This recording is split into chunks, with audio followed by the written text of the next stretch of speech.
pastaj, me mjetet më të rënda që kemi sjell kamiona skrepa, do të vazhdojmë me gjithë pastrimin e mbetjeve drusore që kanë sjell lumenj. Sigurisht është një proces i planifikuar apo jashtrave? Ne përgjithsisht plazhet i pastrojmë jo vetëm në periudhën e bearit, se në periudhën e bearit kemi shërbime të rregullta këtu, por kryesisht edhe në periudha kohore gjatë dimrit.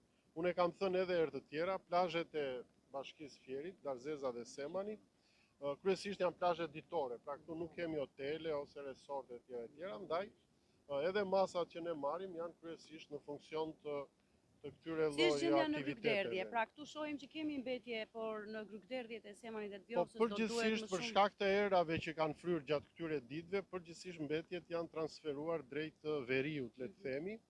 Pra Grykderdhja e Vjosës i ka sjell diku, këtu ku jemi ne, dhe Grykderdhja e Semanit i ka spostuar pak më në veri të Grykderdhjes.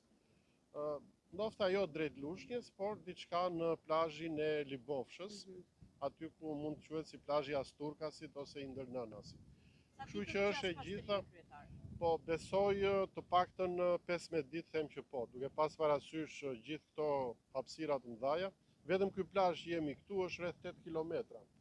Nga fillimi, pra nga Darzeza deri në Grykderdhje të Vjosës. Kush janë angazhuar për të pastruar?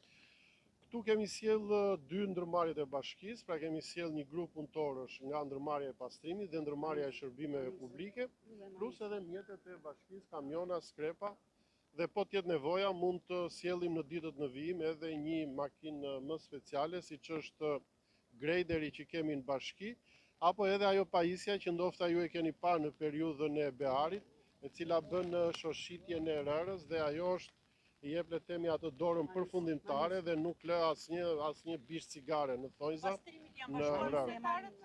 Deri tani jo, por shpresojmë që në fundjavë, se ne do vazhdojmë edhe të shtunën, edhe të dielën, besoj që në fundjavë do kemi edhe vullnetar, nëse do duan t'i bashkojnë këtij procesi, por pavarësisht kësaj, ne jemi të ndërgjegjshëm për detyrat dhe funksionet tona dhe do të vazhdojmë t'i kryejmë deri në fund. Është kjo një situatë e vështirë siç nuk e ka pasur më herët Bashkia e Fierit?